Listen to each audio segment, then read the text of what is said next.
How to stop people from sharing your Instagram reels and posts.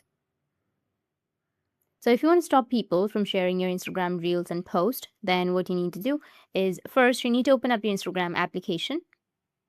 After that, you need to go with your profile, and from your profile, you need to go with the top right, which has that 3 horizontal lines. From there, you need to scroll down and then go with settings and privacy.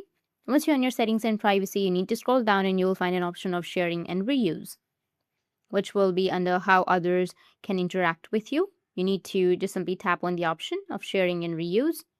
And here you need to turn off the option of repost on your posts and post and reels to your stories. You need to turn everything off. You need to turn off the toggle.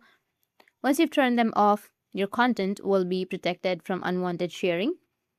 To confirm it worked, try visiting one of your own posts from a second account and you'll see that the sharing options are not disabled or missing. That's it, and if you have any questions, feel free to comment below. Thanks for watching.